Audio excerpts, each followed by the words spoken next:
কি অবস্থা সবার? থাম্বনেল দেখে বুঝে গেছেন কাকে নিয়ে কথা বলতে যাচ্ছি। হ্যাঁ, উনি মোস্ট আন্ডাররেটেড একজন জনপ্রিয় অ্যাক্টরের তালিকায় একদম প্রথম সারিতেই থাকবেন, আমিন খান।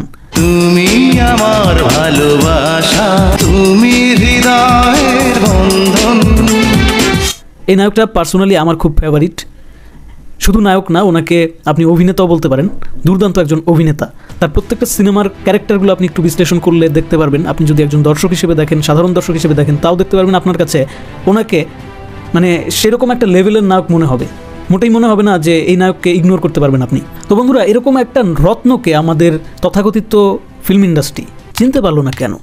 অর্থাৎ আমি বলতে চাচ্ছি যে 2014 সালের পর থেকে কেন আমিন খান সিনেমাতে আর রেগুলার থাকলেন না? সে কি ইচ্ছা করে চলচ্চিত্র থেকে চলে গেছে, নাকি তার সাথে খারাপ কিছু একটা হয়েছে? সেইটা নিয়ে আজকের এই ভিডিও একটু চুলচেরা বিশ্লেষণ করার চেষ্টা করব।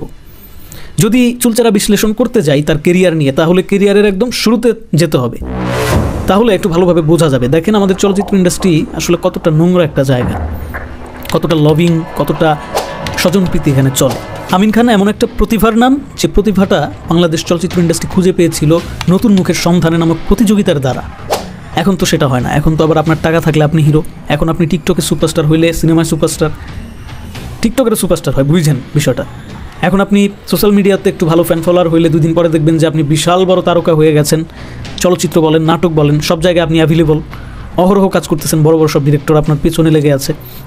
এটা হচ্ছে বর্তমান বাংলাদেশের ফিল্ম ইন্ডাস্ট্রি এবং নাটক পাড়ার দৃশ্য, একদম দৃশ্যমান, যেটা সাধারণ একজন দর্শক হিসেবেও আপনি বুঝতে পারবেন, একটু চাইলে বুঝতে পারবেন। তো বন্ধুরা, এই ডিজিটাল যুগে এসে, এরকম লবিংয়ের সময়ে এসে ভালো ভালো সিনিয়র শিল্পীদেরকে অবহেলা করা হবে, এটা কিন্তু খুব স্বাভাবিক একটা বিষয়। সে এত সুপার ডুপার হিট মুভি উপহার দিয়েছে বাংলাদেশকে, কিন্তু সেই আমিন খানকে এখন কোনো পরিচালক সিনেমায় নিচ্ছে না। এখন অনেকে আমাকে বলতে পারেন যে আমিন খান হয়তো নিজের ইচ্ছায় সিনেমা থেকে দূরে আছে, থাকুক না, কি সমস্যা? আপনার এই ধারণা সম্পূর্ণ ভুল। আমিন খান নিজের মুখে কয়েকদিন আগে, যে এইবার ঈদের একটা সাক্ষাৎকারে আমি তাকে দেখলাম, ঈদের আগ মুহূর্তে, রোজা চলাকালীন টাইমে মেবি, সাক্ষাৎকারে আমিন খান নিজের মুখে বলেছে যে আমি ভালো সিনেমায় কাজ করতে চাই, কিন্তু এই ডিজিটাল সময়ে যারা কাজ করছে তারা মনে হয় আমাকে চোখে দেখে না। বা যারা এখন ছবি নির্মাণ করছেন হয়তো মনে করে সেই অভিনয়গুলো হয়তো আমি অতটা কমফোর্টেবল না মনে করতে পারে।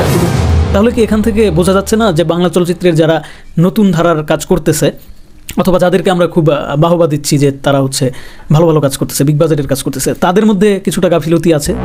তারা আসলে ইচ্ছা করেই আমিন খানকে লাইমলাইটে আসতে দিচ্ছে না। খুবই ডিসঅ্যাপয়েন্টেড, খুবই হার্ট হয়েছি যে তার মতন একজন উচ্চ লেভেলের, উচ্চ পর্যায়ের একজন অভিনয় শিল্পীকে এই ইন্ডাস্ট্রি চিনল না। এই ইন্ডাস্ট্রির কোনো পরিচালক যারা নিজেদেরকে অনেক ক্রিয়েটিভিটির পরিচয় দেয়, নিজেদেরকে নিয়ে অনেক কিছু বলে, আমি হেই করতে পারি, ওই করতে পারি, তারা আমিন খানকে চিনল না। এভাবে বলার কারণ হচ্ছে আমিন খান এসেছিল নতুন মুখের সন্ধানে প্রতিযোগিতা দিয়ে, নিজের যোগ্যতায় সিলেক্ট হয়েছিল। আর আমরা সবাই জানি যে নতুন মুখের সন্ধানে প্রতিযোগিতার মাধ্যমে ওই সময় যতগুলো হিরো এসেছিল সবাই এক একটা জেম বাংলা সিনেমার জন্য। পরবর্তী সময়ে এটা প্রমাণিত। মান্না বলেন, আমিন খান বলেন, ইলিয়াস কাঞ্চন বলেন, তারপর ওই যে আপনার মিশা সওদাগর বলেন, হিরো হোক সে ভিলেন হোক, মূল কথা হচ্ছে নিজের যোগ্যতায় যারা সিনেমাতে এন্ট্রি মেরেছিল তারা প্রত্যেকেই এক একটা জেম হয়ে বের হয়েছে। অথচ ফিল্ম পলিটিক্স কোথাও গিয়ে আমিন খানকে বাকি সবার থেকে একদম লাইমলাইট থেকে একদম বের করে দিচ্ছে, একদম আড়ালে নিয়ে গেছে। অথচ দর্শকের ব্যাপারটা যদি একটু দেখি, যে দর্শক এখন কি বলে, আমিন খানের চাহিদাটি কি আসলে চলে গেছে, একদম নাই? তাহলে আপনি দেখতে পারবেন এটা সম্পূর্ণ উল্টা, যে দর্শক আরও চাচ্ছে যে আমিন খান ব্যাক করুক। এই যে সম্প্রতি শাকিব খানের তুফান সিনেমার ভিলেন নিয়ে একটা গুঞ্জন উঠেছে, যে সেখানে দর্শক চাচ্ছে, একবার বলছে আফরান নিশোকে, একবার বলছে যিশু সেনগুপ্তকে, একবার বলছে চঞ্চল চৌধুরীকে। এখনও পর্যন্ত আমিন খানের কী পরিমাণে ভ্যালু আছে, কী পরিমাণে দর্শক চাহিদা আছে, যে আমিন খান এখানে দর্শকদের মুখে উচ্চারিত হচ্ছে। হ্যাঁ, আমিন খানকেও অনেকে চাচ্ছে।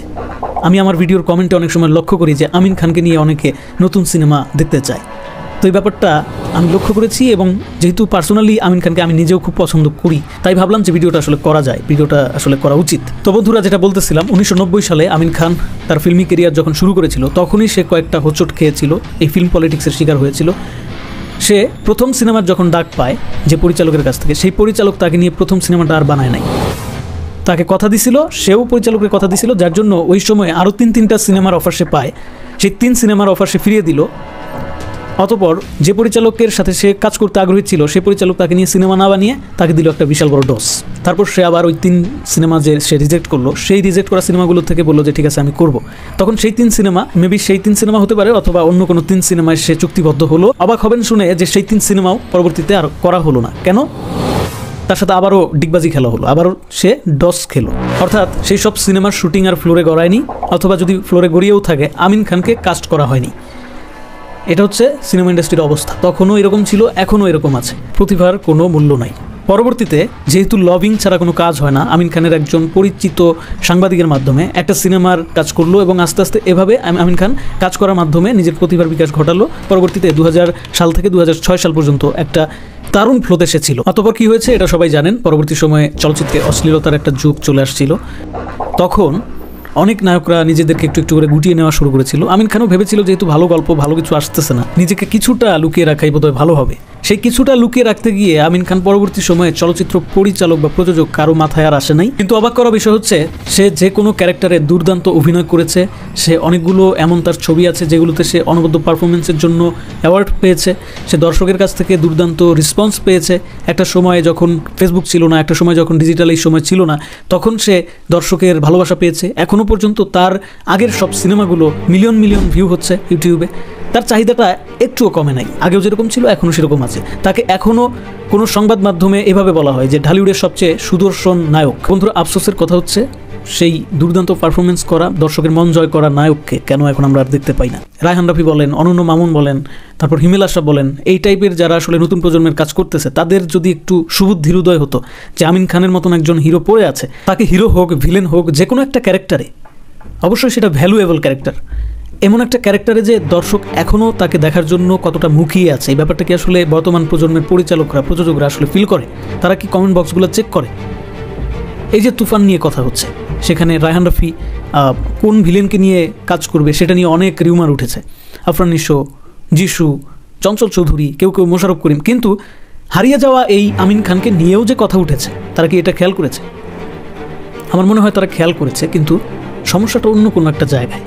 আমিন খান যেখানে নিজে বলতেছে যে যদি অভিনয়ের জায়গাটা আমি পাই, যদি আমি ভালো একটা আমন্ত্রণ পাই, অবশ্যই আমি কামব্যাক করব। অভিনয় আমার এটা নেশা, এটা আমি কখনোই ছাড়তে পারবো না। সুযোগ পেলে অবশ্যই কাজ করবো, না করার কোনো কারণ। তো সেই জায়গায় আমাদের ইন্ডাস্ট্রি কেন আমিন খানদের মতন শিল্পীদেরকে এইরকমভাবে অবহেলা করতেছে? আমাদের পরিচালক প্রযোজকরা কেন তাদেরকে খুঁজে পাচ্ছে না? এটা হচ্ছে আমার নাম্বার 1 প্রশ্ন, সবথেকে গুরুত্বপূর্ণ প্রশ্ন।